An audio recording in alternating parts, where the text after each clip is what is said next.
ಅದು ನಮ್ಮ ದಾವಣಗೆರೆ ಜಿಲ್ಲೆಯಲ್ಲಿ ಬೆಂಗಳೂರು ವಿಧಾನಸಭಾ ಕ್ಷೇತ್ರ ಕೆಲವೊಂದು ಕಡೆಗೆ ಭಾಳಷ್ಟು ನಿರೀಕ್ಷೆ ಇಟ್ಕೊಂಡಿದ್ದಾರೆ ನಮ್ಮ ಮೇಲೆ. ಯಾಕಂದರೆ ನಾವು ಇಬ್ಬರು ಮಾಜಿ ಶಾಸಕರು ಸಹ ಇಲ್ಲಿ ಕೆಲಸ ಮಾಡ್ತಕ್ಕಂಥವ್ರು. ಈ ಕ್ಷೇತ್ರದಲ್ಲಿ 2008ರಿಂದ ಇಲ್ಲಿವರೆಗೂ ಸಾಕಷ್ಟು ಅಭಿವೃದ್ಧಿ ಕೆಲಸಗಳನ್ನು ನಾವಿಬ್ಬರು ಮಾಡಿದ್ದೀವಿ.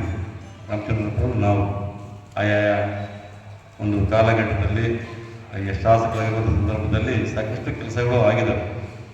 ಆ ಒಂದು ಹಿನ್ನೆಲೆಯಲ್ಲಿ ಇವತ್ತು ನಾವು BJP ಪಕ್ಷದ ವತಿಯಿಂದ ನಾವು ಸದಸ್ಯರನ್ನು ಜಾಸ್ತಿ ಹೆಚ್ಚು ಮಾಡಿಸ್ಬೇಕಾಗಿದೆ.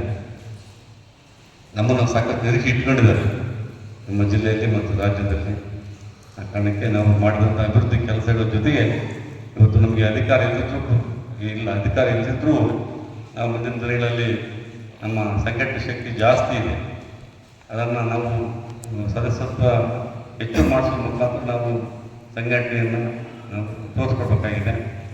ಆ ಕಾರಣಕ್ಕೆ ನಾವು ಮಾಡಿದಂಥ ಕೆಲಸಗಳು ಹಳ್ಳಿಗಳಲ್ಲಿ ಎಲ್ಲ ಏನಿವತ್ತು ಅಭಿವೃದ್ಧಿ ಆಗಿದ್ದಾವೆ ಅಂದರೆ ನಾವಿಬ್ಬರು ಮಾಡಿದಂಥ ಕೆಲಸಗಳು, ನೀರಾವರಿ ಯೋಜನೆಗಳಿರ್ಬೋದು, ರಸ್ತೆಗಳ ಅಭಿವೃದ್ಧಿ ಇರ್ಬೋದು, ಮನೆಗೆ ಕಟ್ಟತಕ್ಕಂಥ ಮನೆಗಳನ್ನು ಹಂಚಿಕೆ ಮಾಡಿ ಮನೆ ಕಟ್ಟಿರ್ತಕ್ಕಂಥದ್ದು ಇರ್ಬೋದು, ರೈತರಿಗೆ ಉಪಕರಣಗಳನ್ನು ಕೊಟ್ಟಿರ್ತಕ್ಕಂಥದ್ದಾಗಿರ್ಬೋದು, ಎಲ್ಲ ಗ್ರಾಮಗಳಿಗೆ ಶುದ್ಧ ನೀರನ್ನು ಘಟಕಗಳನ್ನು ಸ್ಥಾಪಿಸುವ ಮುಖಾಂತರ ಅವರಿಗೆ ಶುದ್ಧ ನೀರನ್ನು ಕೊಡ್ತಕ್ಕಂಥದ್ದಾಗಿರ್ಬೋದು. ಜೊತೆಗೆ ಏನು ರಾಮಚಂದ್ರಪ್ಪ ಹೇಳಿದಂಗೆ ಇವತ್ತು ಭದ್ರಾ ಮೇಲ್ದಂಡೆ ಯೋಜನೆ ಜಾರಿ ಆಗಲಿಕ್ಕೆ ನಾವು ಅವರು ಮುಖ್ಯವಾಗಿ ಮತ್ತು ಕೆಲವು ಸಂಘಟನೆಗಳು, ನಮ್ಮ ಬೆಂಗಳೂರಿನ ಎಲ್ಲ ಸಂಘಟನೆಗಳು, ರಾಜ್ಯ ರೈತ ಸಂಘ ಇರ್ಬೋದು, ರಕ್ಷಣಾ ವೇದಿಕೆ ಇರ್ಬೋದು, ಮತ್ತು ಭದ್ರಾ ಮೇಲ್ದಂಡೆ ಯೋಜನೆ ಏನೋ ಒಂದು ಸಮಿತಿ ಇತ್ತು. ಆ ಸಮಿತಿ ಮುಖಾಂತರ ಇವತ್ತು ನಮ್ಮ ಭಾಗಕ್ಕೆ ಸುಮಾರು 45,000 ಎಕರೆಗೆ ಹನಿ ನೀರಾವರಿ ಮಾಡೋ ಮುಖಾಂತರ ಇವತ್ತು ಭದ್ರಾ ಮೇಲ್ದಂಡೆ ಯೋಜನೆ ಜಾರಿ ಆಗ್ತದೆ. ಅದೆಲ್ಲ ಒಂದು ಕಡೆಗೆ ಕುಂಠಿತ ಆಗಿದೆ. ಅದನ್ನು ಅತಿ ಶೀಘ್ರದಲ್ಲಿ ಅದನ್ನು ಕಾಮಗಾರಿಯನ್ನು ಮುಗಿಸ್ಬೇಕಾಗಿದೆ. ಅದರ ಹೊಣೆಗಾರಿಕೆ ಈಗಿನ ಸರ್ಕಾರ ಮತ್ತು ಇಲ್ಲಿನ ಸ್ಥಳೀಯ ಶಾಸಕರಿಗಿದೆ. ಅದನ್ನು ಅವರು ಮಾಡಲಿ ಅಂತ ನಾವು ಸಲಹೆ ಕೊಡ್ತೀವಿ ಅವರಿಗೆ. ಜೊತೆಗೆ 57 ಕೆರೆ ಕೃಷಿ ಯೋಜನೆಗೆ ಈಗಾಗಲೇ ಸಾಕಷ್ಟು ಎಲ್ಲ ಕೆರೆಗಳು ತುಂಬ್ತಾ ಇದ್ದಾವೆ. ಇನ್ನೂ ಸ್ವಲ್ಪ ಈ ಭಾಗದಲ್ಲಿ ಪರಿಸರ ಭಾಗದಲ್ಲಿ ನೀರು ಇನ್ನೂ ಪ್ರಾಯೋಗಿಕವಾಗಿ ಕೊಟ್ಟಿಲ್ಲ. ಮುಂದಿನ ದಿನದಲ್ಲಿ ಅದನ್ನು ಆಗುತ್ತೆ. ಜೊತೆಗೆ ಇವತ್ತು ಏನು ಬಹುಗ್ರಾಮ ಕುಡಿಯುವ ನೀರಿನ ಯೋಜನೆ ಪ್ರಗತಿಯಲ್ಲಿದೆ. ನಾವು ಪ್ರಯತ್ನ ಮಾಡಿದ್ದೀವಿ, ರಾಮಚಂದ್ರಪ್ಪ ಅವರು ಮಾಡಿದ್ರು. ಆವಾಗ ಟೆಂಡರ್ ಕರೆದ್ರು ಅವರ ಒಂದು ಶಾಸಕರಿದ್ದಾಗ.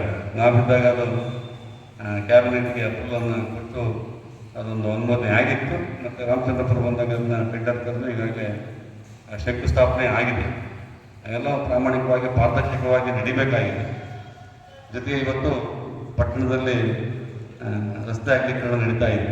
ಇವತ್ತು ಶಾಸಕರು ಆ ಕಾರ್ಯಕ್ರಮವನ್ನು ಕೈಗೊಂಡಿದ್ದಾರೆ. ಅದು ಅತಿ ಶೀಘ್ರದಲ್ಲಿ ಆಗಲಿ. ಯಾಕಂದರೆ ಪಟ್ಟಣ ಹೆಚ್ಚಿಗೆ ಜನಸಂಖ್ಯೆ ಆಗ್ತದೆ ಮತ್ತು ವಾಹನಗಳ ಸಂಖ್ಯೆ ಜಾಸ್ತಿ ಆಗಿದೆ.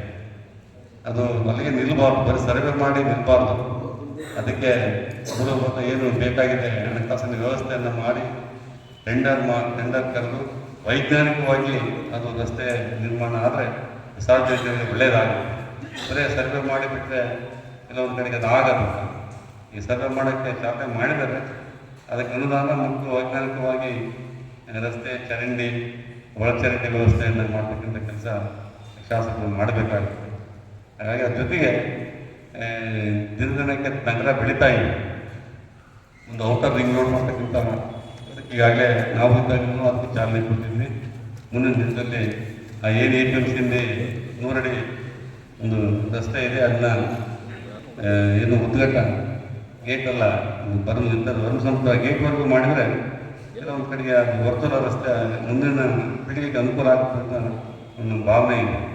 ಅದನ್ನು ಈಗಿನ ಶಾಸಕರು ಸರ್ಕಾರ ಈಗ ಮಾಡಿ. ಜೊತೆಗೆ ಇವತ್ತು ನಮ್ದು ಮುಖ್ಯವಾಗಿ ನಮ್ಮ ಸದಸ್ಯತ್ವ ಅಭಿಯಾನ ಭಾಳ ಮುಖ್ಯ ಇದೆ. ಇವತ್ತು ಸ್ವಲ್ಪ ಜನ ಬಂದಿರ್ಬೋದು. ಇವತ್ತು ಏನು ಸಂಪರ್ಕದ ಕೊರತೆ ಕಡಿಮೆ ಆಗಿದೆ. ನಮಗೆ ಒಂದೇ ದಿನಕ್ಕೆ ನಾವೆಲ್ಲರಿಗೂ ಸಂಪರ್ಕ ಮಾಡೋಕ್ಕೆ ಆಗಲಿಲ್ಲ. ನಾವು ಮೊನ್ನೆ ಮೀಟಿಂಗ್ ಮಾಡಿದಾಗ ನಾವು ಬರೇ ಮಂಡಲದ ಅಧ್ಯಕ್ಷ ಜೊತೆಗೆ ಬೂತ್ ಅಧ್ಯಕ್ಷರು ಅಷ್ಟೇ ಬರಲಿ ಅಂತ ಅಂದ್ಕೊಂಡಿದ್ವಿ.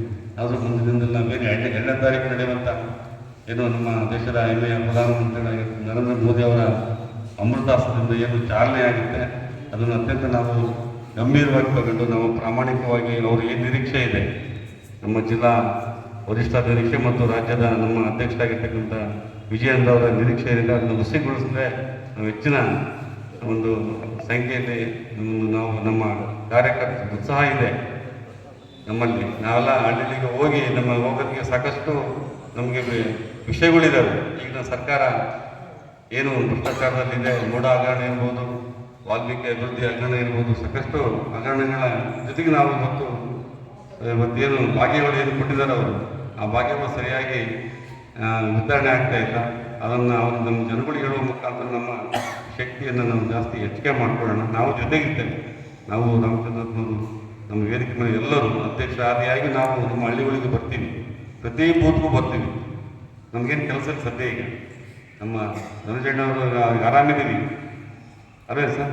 ನಾವು ನೀವೆಲ್ಲ ಸೇರ್ಕೊಂಡು ಹಳ್ಳಿಗಳಿಗೆ ಹೋಗಿ ಈಗಾಗಲೇ ನಾವು 1 ವರ್ಷ ಮೇಲಾಯಿತು. ನಾವು ಜಾಸ್ತಿ ಹಳ್ಳಿಗಳಿಗೆ ಮೊನ್ನೆ ಎಲೆಕ್ಷನ್ ಬಿಟ್ಟರೆ ಹಳ್ಳಿಗಳಿಗೆ ಹೋಗಿಲ್ಲ.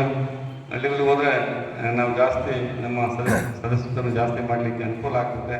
ನಾವು ನಿಮ್ಮ ಜೊತೆಗೆ ಬರ್ತೇವೆ. ಪ್ರತಿ ಒಂದು ಪಂಚಾಯತಿ ವಯಸ್ಸು ನಾವು ಒಂದು ಕಾರ್ಯಕ್ರಮ ಹಾಕ್ಕೊಂಡು ನಾವು ಎಲ್ಲ ಬೂತ್ಗಳಲ್ಲಿ ಹೋಗಿ ಏನು ನಿಮಗೆ ಮಾರ್ಗದರ್ಶನ ಮಾಡ್ತಾರೆ, ಯಾವ ಥರ ಮಾಡಬೇಕು, ಮಿಸ್ಕಾಲ್ ಅದೆಲ್ಲ ಇದೆ.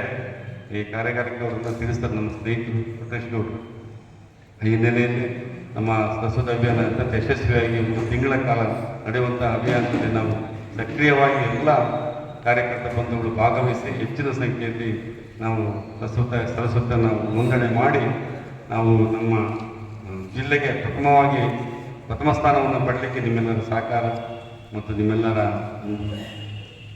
ಏನು ಸಹಕಾರ ನಮಗೆ ಅತ್ಯಂತ ಹೆಚ್ಚಿನ ರೀತಿಯಲ್ಲಿ ಬೇಕಾಗಿದೆ. ಆ ಕಾರಣಕ್ಕೆ ಅವೆಲ್ಲ ನಮ್ಮ ಹಿರಿಯರು, ನಮ್ಮ ಸ್ನೇಹಿತರು, ನಮ್ಮ ಅಧ್ಯಕ್ಷ ಆದಿಯಾಗಿ ಎಲ್ಲರೂ ತಾವು ದಯವಿಟ್ಟು ಸಕ್ರಿಯವಾಗಿ ಪಾಲ್ಗೊಂಡು ಈ ಕಾರ್ಯಕ್ರಮವನ್ನು ಯಶಸ್ವಿಗೊಳಿಸಿ ಅಂತೇಳಿ ತಮ್ಮೆಲ್ಲ ಕಾರ್ಯಕರ್ತ ಬಂಧುಗಳಲ್ಲಿ ಮನವಿ ಮಾಡಿಕೊಂಡು ನನ್ನ ಮಾತನ್ನು ಮುಗಿಸ್ತೇನೆ. ಎಲ್ಲರಿಗೂ ನಮಸ್ಕಾರ.